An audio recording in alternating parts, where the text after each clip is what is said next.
Тараз төрінде жаңарған Жамбыл күмбір атты қазақ ұлт аспаптар оркестрінің концерті болып өтті. Салтанатты кеш Астананың 20 жылдығымен атаңызға айналған қазақтың ұлы күйші композиторы Құрманғазы Сағырбайұлының 200 жылдық аясында ұйымдастырылған. Қазақтың күй өнері мен әуезді әуені салтанат құрған кеш жайында Алмат Сәдуақас айтып береді.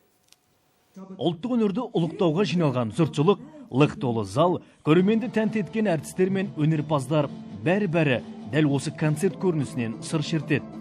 Кеште алашқа аты мәшһүр ұлы дала сазгерлер мен танымал композиторлардың 20-дан аса шығармалары орындалды.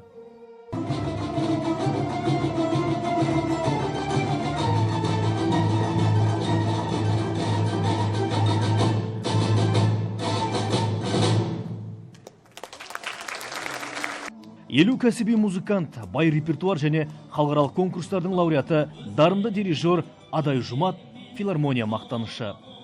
Халықтың ұлттық музыкаға деген ықыласын ояту өте бізге басты міндеттердің бірі.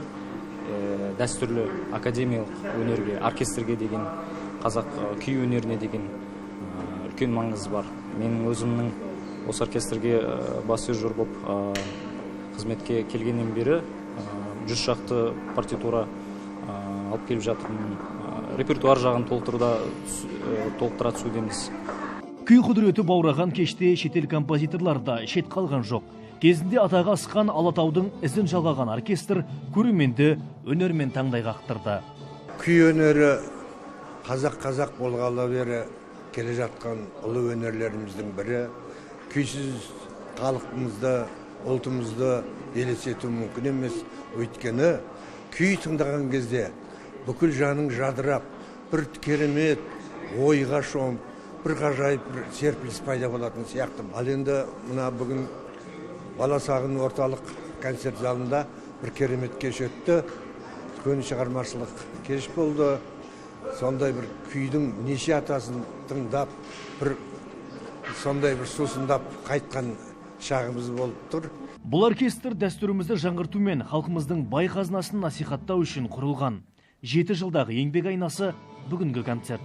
Біздің бұл ұлт аспаптар оркестрі 2011 жылы сәуір айында құралған болатын. Құрамында 50 адам, өте кәсіби мамандар, шебер, барлықтары да жоғарғы білімді азаматтар мен азаматшалар. Біздің мақтанышымыз, әр ұлттың өзінің мақтанышы болады, сол біздің мақтанышымыз осы ұлт аспаптар оркестрі деп білеміз. Мазмұны бай кеш, ұлттық өнерге сусаған көрерменге рух сыйлап, толым тарту болды.